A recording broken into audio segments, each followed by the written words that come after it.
किस राक्षस से डरकर भागे थे भगवान शिव? कहानी में क्या है जीवन का सार?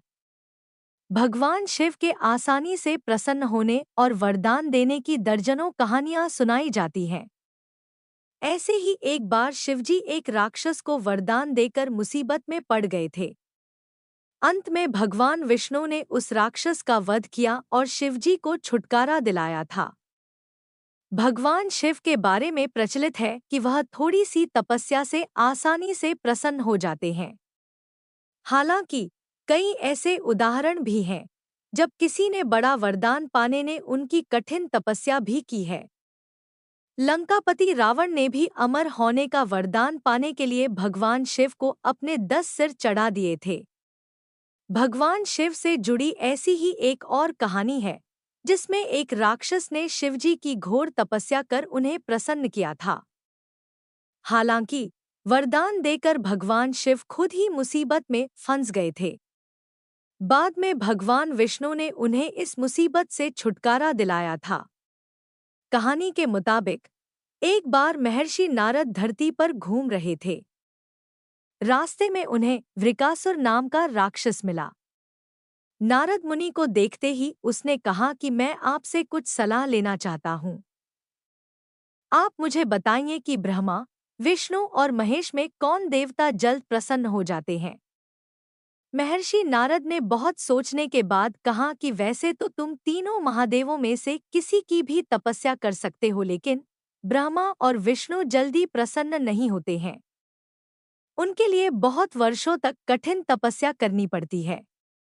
ये भी हो सकता है कि तुम्हारी आयु पूरी हो जाए, लेकिन तपस्या पूरी न हो। भगवान शंकर थोड़ी आराधना से ही प्रसन्न हो जाते हैं।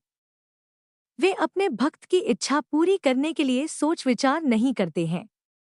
वृकासुर ने भगवान शंकर की आराधना करने का फैसला किया और हिमालय के केदार क्षेत्र में जाकर आराधना करने लगा। यज्ञ, जप, तप, ध्यान सब प्रकार से वह पूजा पाठ करने लगा। कुछ दिनों के बाद उसने सोचा कि मैं शरीर और प्राण को ही भगवान शिव को अर्पित कर दूंगा। ऐसा सोचकर वह अपने शरीर का मांस काट काट कर यज्ञकुंड में डालने लगा, लेकिन भगवान शिव प्रसन्न नहीं हुए। परेशान होकर एक दिन उसने अपना शीश काटकर भगवान शिव को अर्पित करने का फैसला किया। स्नान ध्यान कर जैसे ही उसने खड़ग उठाकर अपना शीश काटना चाहा कि भगवान शंकर प्रकट होकर बोले, बस करो, तुम्हारी तपस्या पूरी हुई। मैं तुम पर प्रसन्न हूँ। वर मांगो। असुरराज वृकासुर ने तपस्या के दौरान जैसे ही अपना सिर काट कर चढ़ाने के लिए हाथ बढ़ाया, भगवान शिव प्रसन्न हो गए। वृकासुर हाथ जोड़कर भगवान शिव से बोला, आप मुझे वर दीजिए कि मैं जिस प्राणी के सिर पर हाथ रख दूं, उसकी तुरंत मृत्यु हो जाए और वह तुरंत भस्म हो जाए। शिवजी वृकासुर की यह मांग सुनकर चिंता में पड़ गए, लेकिन वरदान नहीं देने पर देव मर्यादा का उल्लंघन हो रहा था। शिवजी वृकासुर से बोले कि तुम्हारी तपस्या व्यर्थ नहीं जाएगी।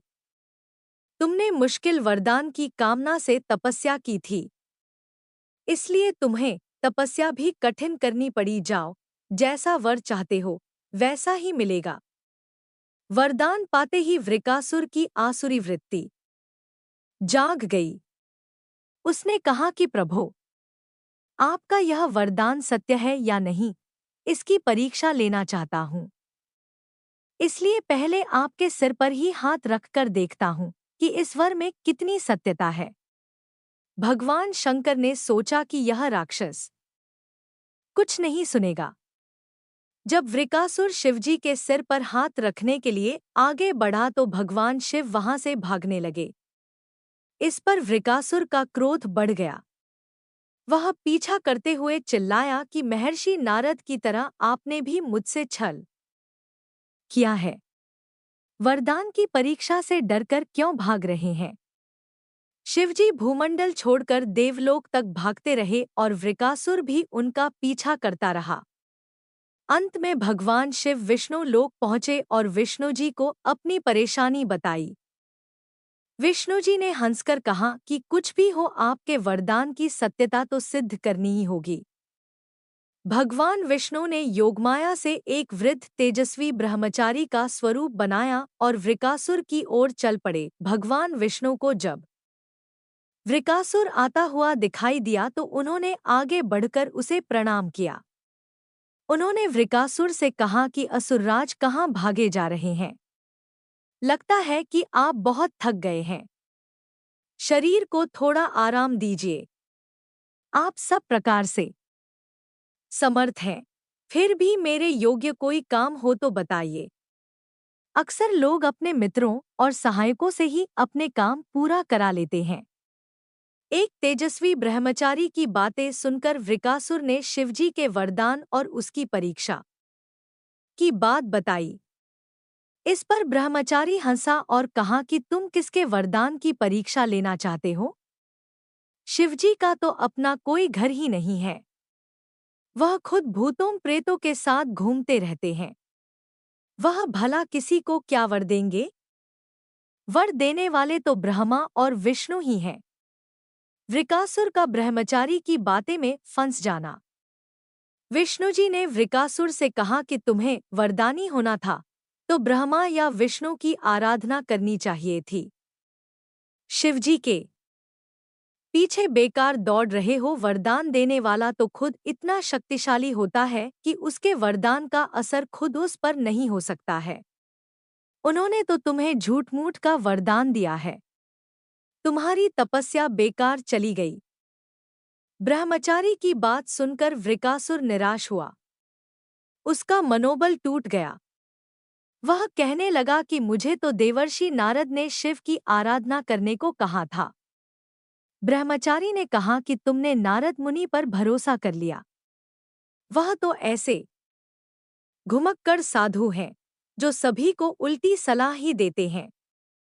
अगर तुम्हें मेरी बात पर भरोसा नहीं हो तो अपने सिर पर हाथ रखकर देख लो कि कैसे शिव ने तुम्हें झूठा वर देकर बहकाया है।